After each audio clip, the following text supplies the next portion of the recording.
கர்த்தருடைய பரிசுத்த நாமத்திற்கு ஸ்தோத்திரம் உண்டாவதாக. இன்றைய ஜீவ வார்த்தை நிகழ்ச்சிக்கு தேவன் கொடுத்த வேத பகுதி உபாகமம் 31 அதிகாரம், அதில் 6 வசனம்.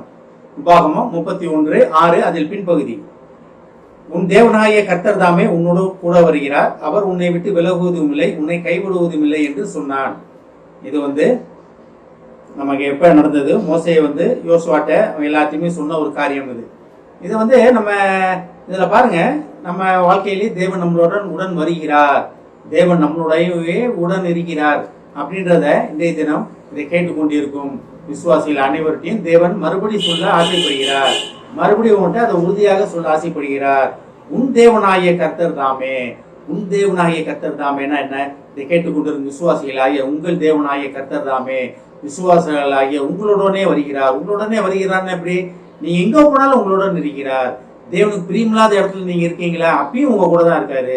அப்பயும் உங்க கூட தான் இருக்காரு. அதாவது நீங்க பிரியமில்லாத இடத்துக்கு போனோன்னே உங்களை விட்டு விலக மாட்டாரு. நண்பர்கள் இருப்பாங்க, அவங்களுக்கு பிரியமான இடத்துக்கு வருவாங்க. அவங்களுக்கு பிரியமில்லாத இடத்துக்கு போனீங்கன்னா எல்லாம் பையன் வேற வேலை இருக்குன்ட்டு ஏதாச்சும் பொய்ய சொல்லிட்டு விலகிடுவாங்க. ஆனா நம்மளை படைத்த தேவன், நம்ம எந்த இடத்துல இருந்தாலும், எந்த நிலைமையில இருந்தாலும், எந்த சூழ்நிலையில் இருந்தாலும், எந்த ஒரு மோசமான இடத்துலயோ இருந்தாலும் தேவன் கர்த்தர் உங்களுடனே இருக்கிறார். எதுக்காக? உங்களை பாதுகாப்பதற்காக. அதனால்தான் சொல்றது பாருங்க, உன் தேவனாய் கர்த்தர் தாமே உன்னுடனே கூட வருகிறார். உங்களுடனே உடன் நடக்கும் தேவன், உங்களுடனே இருந்து உங்களை ஆசீர்வதித்து உங்கள் வழிகளை செவ்விப்படுத்த ஆசைப்படுகிற தேவன் உங்களுடனே இருக்கிறார். அதான் அதனால்தான் அவர் சொல்றாரு, அவர் உன்னை விட்டு விலகுவதும் இல்லை, உன்னை கைவிடுவதும் இல்லை. நம்ம எந்த சூழ்நிலையில் இருந்தாலும் சரி, தேவன் உங்களை விட்டு விலகி போயிட விட மாட்டார். அதை மட்டும் நீங்க மனசுல வச்சுக்கீங்க. தேவன் உங்களுடன் உங்கள் வழிகளை செவ்விப்படுத்துகிற தேவன். தேவன் பிரியமில்லாத காரியம் செஞ்சுட்டீங்கன்றோன்னா, சிச்சிவன் சரியில்லை, உன்னை விட்டு நான் போயிடுவேன் அப்படின்னு தேவன் உங்களை விட்டு விலக மாட்டார். உங்களுடனே இருந்து உங்கள் வழிகளை செவ்விப்படுத்துகிற தேவன். ஆனால் தான் சொல்றாரு, நான் உனக்கு முன்னே போய் கோணலானவைகளை செவியாக்குவேன் அப்படின்றாரு. அப்ப நமக்கு முன்னால கோணலான பாதை இருக்கு, நம்ம பாதையில தடை கற்கள் இருக்கு, நம்ம பாதை சரியில்லாத பாதையா இருக்கு. ஆனால் தான் தேவன் இது எப்படி பாருங்க, உன் தேவனாய கர்த்தர் உடனே கூட வருகிற தேவனாகிய கர்த்தர் என்ன செய்யறாரா? நமக்கு முன்னே சென்று நம்ம வழிகளை செவ்விப்படுத்துகிற தேவன். ஆனால் தான் மோசே சொல்றாரு, நீ பயப்பட வேணாம், கலங்க வேணாம், எதுக்கும் கவலைப்படாத அப்படின்னு மோசே யோசுவாட்ட சொன்ன தேவன், மோசே மூலமா பேசின தேவன் இன்றைக்கு உங்களிடம் பேச வல்லவராக இருக்கிறார். அன்றைய தினம் மோசே யோசுவாட்ட பேசினாரு, மோசே மூலமா யோசுவாட்ட பேசினாரு. அதே தேவன் கர்த்தர் உங்கள் முன்பாக இருக்கிறார், உங்களுடனே இருக்கிறார். உங்கள் முன்பாக பாதைகளை சரிப்படுத்தி கொண்டு உங்களுக்காக அவர் சகல பாடுகளையும் வேதனைகளை அனுபவித்து நீங்க நல்லா இருக்கணுன்றதுக்காக, நீங்க தேவனை பற்றிய அறிவில வளரணுன்றதுக்காக உங்கள் பாதைகளை செவிப்படுத்தி கொண்டு உங்களுக்கு முன்பாக போய் கொண்டிருக்கிறார்.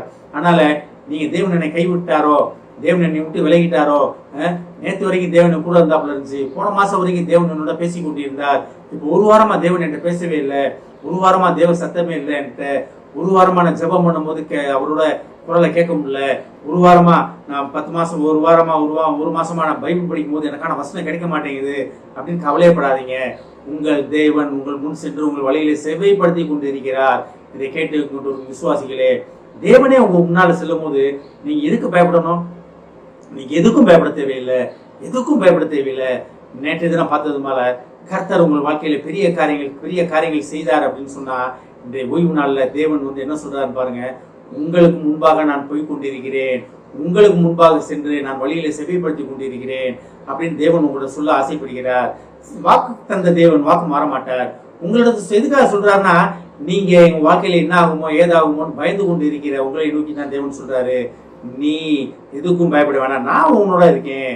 உன் தேவனாய கர்த்தர். இதை கேட்டுக்கொண்டு விசுவாசிகளே, உங்கள் தேவனாய கர்த்தர் உங்களுக்கு முன்பாக சென்று உங்கள் வழிகளை செவிப்படுத்துகிறார், உங்கள் வழிகளை செவிப்படுத்துகிறார். நீங்க உலகத்துக்கு உங்களை நோக்கி வருகிற எந்த ஒரு காரியத்துக்கும், ஒருவேளை நீங்க வேலை பார்க்கிற இடத்துல மேலதிகாரிகளோட பிரச்சனை இருக்கும், நீங்க படிக்கிற இடங்கள்ல வாத்தியார்களோட டீச்சர்ஸோட பிரச்சனை இருக்கும், நீங்க உலகத்துல இருக்கிற இடங்கள்ல பிசினஸ்ல எதிர் கடைக்காரங்களோட பிரச்சனை இருக்கும், குடும்பத்துல உடன் பிறந்தவங்கள்ட்ட பிரச்சனை இருக்கலாம், சொந்தத்துக்குள்ள பிரச்சனை இருக்கலாம். யாருக்கும் பயப்படாதீங்க. ஏன்னா உங்கள் தேவனாய கர்த்தர் உங்கள் முன்னாலே இருக்கிறார். உங்கள் முன்னால தேவன் இருக்கும்போது உங்களை யார் தொட முடியும்? யாருமே தொட முடியாது. அதனால தான் தேவன் சொல்றாரு, உன் தேவனாதான் தேவன் சொல்றாரு, நான் உனக்கு முன்பாக நடந்து கொண்டிருக்கிறேன், அதனால நீ எதுக்கும் பயப்படாத, கலங்கவும் வேணாம் என்று சொன்ன தேவன். தேவனுடைய வாக்கையை நம்பி, தேவனுடைய வாக்கை பற்றி கொண்டு தேவன் நமக்கு வைத்திருக்கிற பாதையிலே, நம்மளை குறித்து வைத்திருக்கிற பாதையிலே நம்ம போக கடவோம். ஆமென். ஜெபிப்போம்.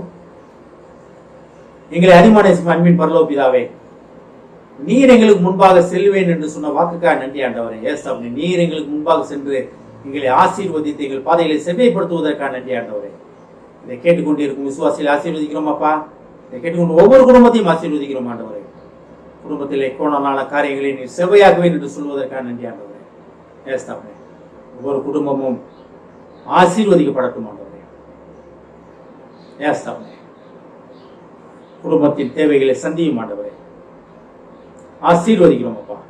இயேசுவின் மூலமாய் கேட்கிற நல்ல பிதாவே. ஆமென். கர்த்தர் உங்களை ஆசீர்வதிப்பாராக.